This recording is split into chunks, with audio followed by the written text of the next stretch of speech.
नमस्ते दोस्तों, कैसे हैं आप लोग। आशा करता हूं कि आप लोग अच्छे होंगे। आज की इस वीडियो में हम समझेंगे आईबी की न्यू वैकेंसी आ चुकी है। जैसे कि आईबी का फुल फॉर्म होता है इंटेलिजेंस ब्यूरो, यानी कि इंटेलिजेंस ब्यूरो की न्यू वैकेंसी आ चुकी है और अलग अलग पोस्ट पर वैकेंसी आई हुई है। इस वीडियो में हम समझेंगे कि टोटल पोस्ट कितना है और किस किस पोस्ट पर वैकेंसी निकाली गई है। साथ ही साथ जो है इसमें जो है सैलरी कितना मिलता है और अप्लाई कब से शुरू होगा और अप्लाई करने में जो है कितना फी लगता है और सिलेबस क्या क्या रखा गया है, एग्जाम कब होगा, A to Z जानकारी आपको इस वीडियो में दी जाएगी। इसलिए इस वीडियो को जो है लास्ट तक देखना जरूरी है। तो चलिए शुरू करते हैं। दोस्तों सबसे पहले देखिए, आईबी के अंदर जो है दो तरह का पोस्ट है, सिक्योरिटी असिस्टेंट यानी कि सिक्योरिटी असिस्टेंट एग्जीक्यूटिव, दूसरा है एमटीएस। यहां पर आप देख सकते हैं दो तरह का पोस्ट है। इसमें अब देख लीजिए कि इन दोनों पोस्ट में जो है कितना कितना वैकेंसी है। देखिए टोटल पोस्ट यहां पर आप देख लीजिए 1671 है। कितना है टोटल पोस्ट? 1671 है, जिसमें आप देख लीजिए सिक्योरिटी असिस्टेंट एग्जीक्यूटिव का जो है 1521 पोस्ट है और एमटीएस का जो है 150 पोस्ट है। टोटल मिलाकर जो है 1671 पोस्ट है। समझ गए। इसके बाद देखिए अप्लाई की बात करें तो 5 नवंबर से यहां लेकर मतलब 5 नवंबर से जो है अप्लाई शुरू होगा और लास्ट डेट रखा गया है 25 नवंबर 2022, यानी 20 दिन का आपको इसमें समय दिया जाएगा अप्लाई करने के लिए। अब देखिए अप्लाई करने में फी कितना लगता है, तो अप्लाई करने में जो है फी देख लीजिए। अगर आप जनरल है, ओबीसी या ईडब्ल्यूएस, अगर आप जनरल है, ओबीसी या ईडब्ल्यूएस है तो 450 रुपये का पेमेंट करना पड़ेगा। अगर आप एससी एसटी या फीमेल है, एससी है, एसटी है या फीमेल है तो आपको यहाँ पर 50 रुपया का यहाँ पर चार्ज देना होगा। समझ गए। इसके बाद देखिए एज लिमिट की बात करें तो 25 नवंबर 2022, कितना 25 नवंबर 2022 तक में जो है आपका उम्र कम से कम 18 वर्ष होना चाहिए। कितना? कम से कम 18 वर्ष होना चाहिए। और ज्यादा से ज्यादा बात करें तो पोस्ट वाइज अलग अलग है। देख लीजिए, देखिए ज्यादा से ज्यादा जो आपका उम्र होना चाहिए, अगर आप एमटीएस वाले हैं, एमटीएस के लिए अप्लाई करना चाहते हैं तो 28 वर्ष ज्यादा से ज्यादा होना चाहिए। ठीक है। अगर आप जो है सिक्योरिटी असिस्टेंट एग्जीक्यूटिव का अगर फॉर्म भरना चाहते हैं तो यहां पर 27 वर्ष ज्यादा से ज्यादा उम्र रखा गया है।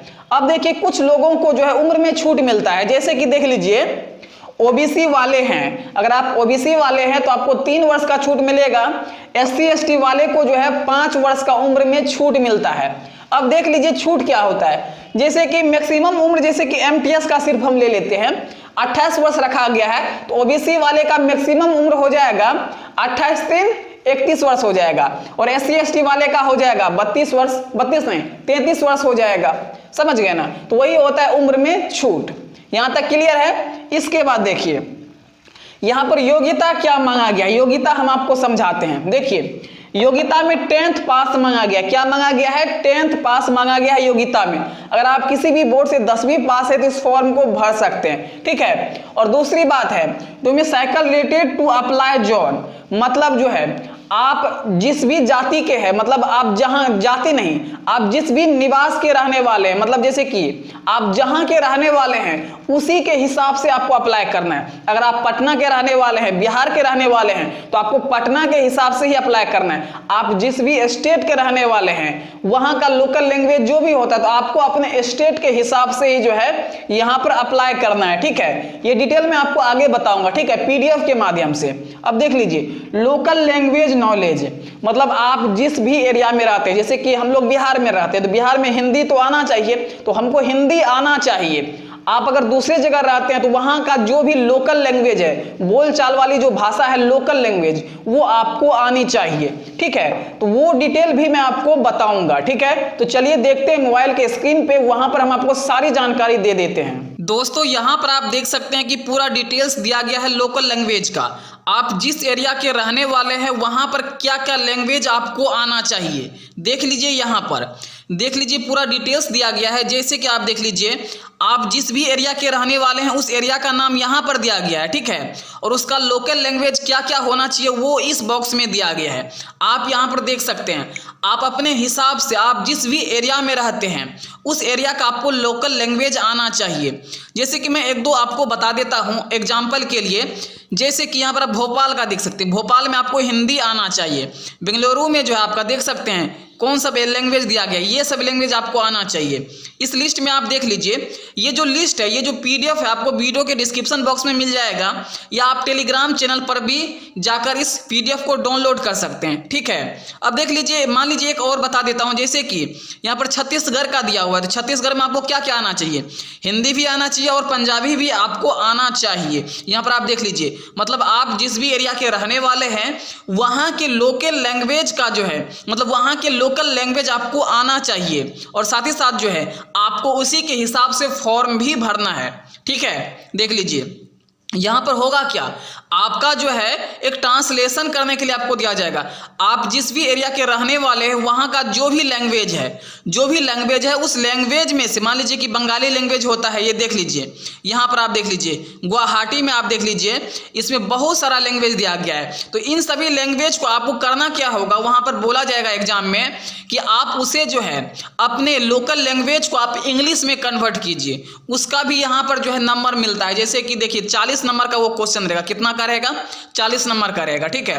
तो आप अपने हिसाब से आपका जो भी लोकल लैंग्वेज है, आप जिस भी एरिया में रहते हैं, जैसे कि हम लोग बिहार में रहते हैं तो हम आपको बिहार का दिखा देते हैं, थोड़ा सा दिक्कत होगा, यहाँ पर हम देख लेते हैं बिहार का है कहाँ पे, तो यहाँ पे डायरेक्ट तो नहीं मिल रहा है, थोड़ा सा हम नीचे स्क्रॉल कर लेते हैं, देख लेता हूँ बिहार का है या नहीं, नीचे होगा बिहार का, ठीक है। तो आप अपने हिसाब से देख लीजिएगा, ठीक है।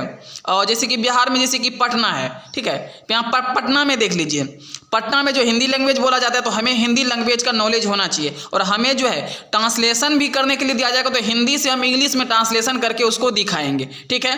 तो आप अपने हिसाब से लोकल लैंग्वेज देख लीजिए और उसके हिसाब से आप अप्लाई कीजिएगा।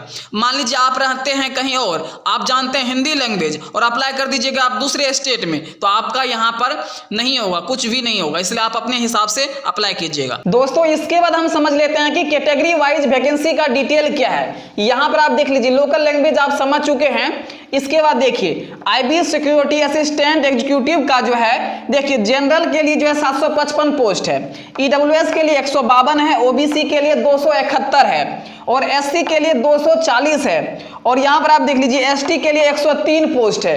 यहाँ पर मैंने इसका डिटेल बता दिया। अब देखिए IBMTS में देख लीजिए जनरल के लिए 68 पोस्ट है, ईडब्ल्यूएस के लिए 15 है, ओबीसी के लिए 35 है, एससी के लिए 16 है, और एसटी के लिए भी 16 है।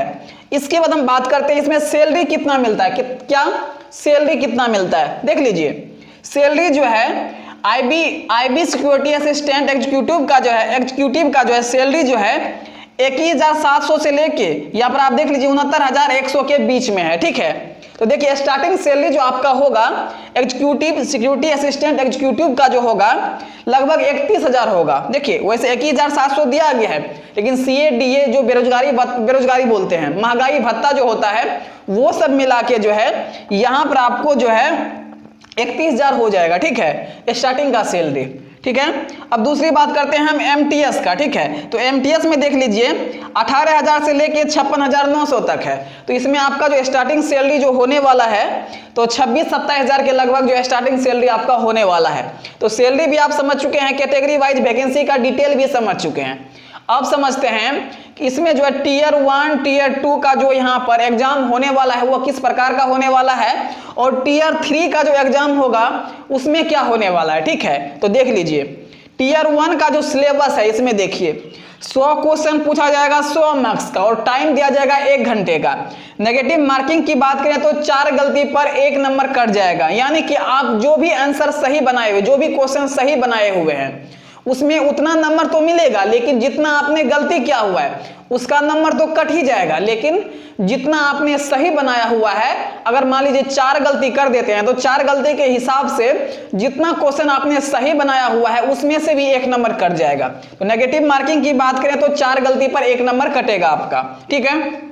अब देख लीजिए यहाँ पर जीके से जो है 20 क्वेश्चन पूछा जाएगा, कितना 20 क्वेश्चन, और मैथ से भी 20, रीजनिंग से भी 20, इंग्लिश से भी 20, और जीएस से भी 20 यहाँ पर आप देख लीजिए, ठीक है। तो यहाँ पर आपको पूरा डिटेल्स बताया गया है, ठीक है। तो चल समझ गए। इसके बाद देख लीजिए, और यहाँ पर जो है टीयर 2 का सिलेबस देख लीजिए। टीयर 1 का सिलेबस तो कंप्लीट है, टीयर 2 का आप सिलेबस देखिए मैं जल्दी में इसलिए बता रहा हूँ क्योंकि वीडियो थोड़ी सी लंबी हो जाती है, ठीक है। देखिए टीयर 2 का जो सिलेबस आपका होगा, जिसमें कि आपका डिस्क्रिप्टिव होगा, जिसमें कि देख लीजिए 500 वर्ड आपको लिखना होगा, होता है ना, एक वर्ड में 500 वर्ड में आपको डिस्क्रिप्टिव लिखना होगा, समझ गए ना। अब देख लीजिए इसमें होगा क्या, लोकल लैंग्वेज टू इंग्लिश। आप जिस भी एरिया में रहते हैं वहां का जो भी लोकल लैंग्वेज होता है, ठीक है, उस लोकल लैंग्वेज को आपको इंग्लिश में कन्वर्ट करने के लिए बोलेगा, समझ गए। जिसमें आपको कितना नंबर दिया जाएगा, 40 नंबर, कितना, 40 नंबर। समय आपको दिया जाएगा 1 घंटे का, ठीक है। इसके बाद देख लीजिए स्पोकन एबिलिटी, यहां पर 10 मार्क्स, यानी कि आप जिस भी एरिया के रहने वाले हैं, ठीक है, वहां का जैसे हिंदी लैंग्वेज होता है, कहीं का और लैंग्वेज होता है, अलग अलग प्रकार का लैंग्वेज होता है, ठीक है, तो बंगाली होता है, जो भी लैंग्वेज होता है, तो आप अपने लोकल लैंग्वेज के हिसाब से आपका स्पोकन टेस्ट किया जाएगा कि अगर आप जिस भी एरिया के रहते हैं वहां आप किस प्रकार से बोल पाते हैं या नहीं, सही से अपना लोकल लैंग्वेज भी बोल पाते हैं या नहीं, वही स्पोकन टेस्ट होगा आपका, ठीक है। यहां तक क्लियर है। टीयर 3 की बात करें तो यहां पर आपका इंटरव्यू होगा, क्या होगा, इंटरव्यू होगा। पर्सनैलिटी टेस्ट, मतलब जैसे कि आईबी का जो ये फॉर्म निकला हुआ है, इंटेलिजेंस ब्यूरो का जो ये फॉर्म निकला हुआ है, वैकेंसी है, इंटेलिजेंस ब्यूरो से रिलेटेड जो काम होता है उनसे रिलेटेड ही कुछ क्वेश्चंस पूछा जाएगा यहाँ पे, ठीक है। तो ये रहेगा, जो रहेगा 50 नंबर का, कितना रहेगा, 50 नंबर का। तो दोस्तों यहाँ पर आप देख लीजिए कि मैंने आपको पूरा डिटेल्स बता दिया है। अब देखिए फॉर्म भरने का जो टाइम है कब है, देख लीजिए 5 नवंबर 2022, ठीक है। तो 5 नवंबर 2022 से आप लोग फॉर्म भर दीजिएगा और स्टार्टिंग में ही आपको फॉर्म भर देना है। वैसे मैंने बोर्ड पर पूरा डिटेल्स बता दिया है, वैसे आप नोटिफिकेशन भी जाके पढ़ सकते हैं, लेकिन नोटिफिकेशन का जो मेन पार्ट होता है मैंने आपको बता दिया है। दोस्तों आपसे एक रिक्वेस्ट है, इस बोर्ड पर जो कुछ भी मैंने बताया हुआ है कहीं ना कहीं कुछ मिस्टेक जरूर हुआ होगा, तो आप लोग कमेंट बॉक्स में जरूर बताएं कि वहां पर आपका जो है मिस्टेक हुआ है उसे आप सुधार कीजिए, ठीक है। तो मैं इसे सुधार कर लूंगा और आप लोग गलत कमेंट ना करें। आपसे हाथ जोड़कर विनती है कि गलत कमेंट बिल्कुल ना करें। जैसे कि मैं भी वीडियो बना रहा हूं, मैं कुछ आपको समझा रहा हूं, तो सभी से ये नहीं होती कि सभी लोग जो है सब कुछ बता ही देते हैं।